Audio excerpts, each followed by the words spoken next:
Hey, good afternoon, Sarah. How are you today? Good. It's still morning here for a little bit.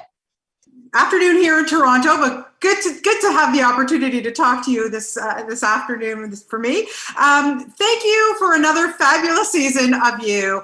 I am a fan. I am addicted to this series. So when I got my hands on season 3, I binged the whole thing.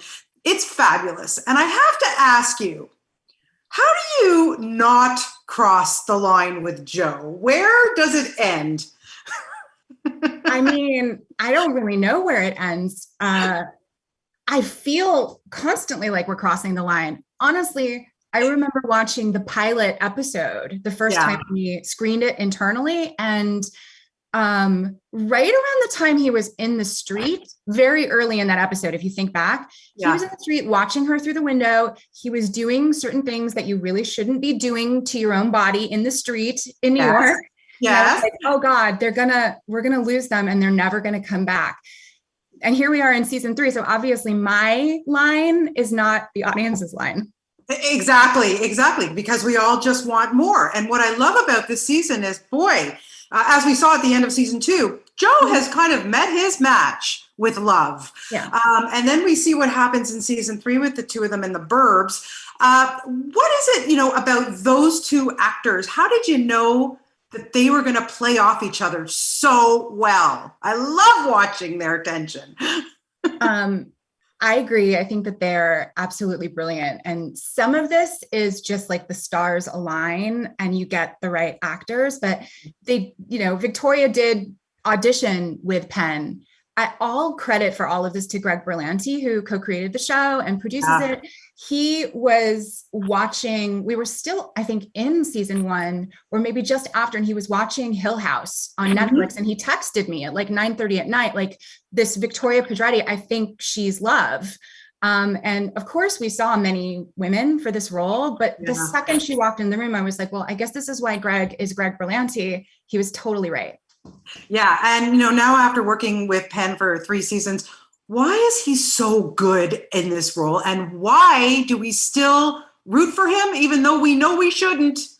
I mean, he's a good actor. He should do it professionally, I think. I feel like part of the magic of Penn Badgley is that he is so thoughtful as a person. He's a really spiritual, soulful, quiet person to be around in just the best way. And so I think he holds the big picture.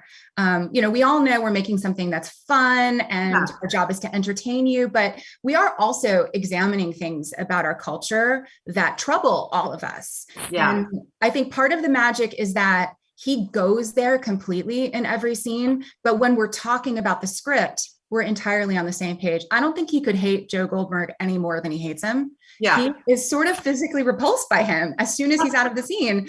I think, honestly, that's part of the magic. That's part of, that tension somehow brings layers that are, I don't know. I think they're fabulous. I can't stop watching him. Oh, I agree. Okay. So my last question, I'm going to wrap soon, but I have to ask you, because as a fan, what I love so much about this series is the voiceover and what is going on inside the head of Joe, or mostly Joe, obviously. What is more fun to watch for you, the acting or creating and listening to the voiceover part? I don't think one is more fun than the other. There is a very special enchantment of being on set and watching actors bring something to life on the day. I mean, it is just thrilling. Like, the temperature in the room changes, the crew all get really quiet. But when the voiceover lines up perfectly in post, when we're all sitting in a little room, or for the last year and a half on Zoom in this room, and he, Penn does this very subtle, almost like he's whispering in your ear. Yeah. And when he's saying the most ridiculously awful stuff, and I find myself totally agreeing with him and just being really charmed by his honesty, that's pretty special too. Yeah. Well, thank you again for a great season 3. And I'm hanging on for season 4. It's got to happen, my friend. Please make it happen. Thank you. Thank you so much, and have a great day. Bye-bye. Have a good day.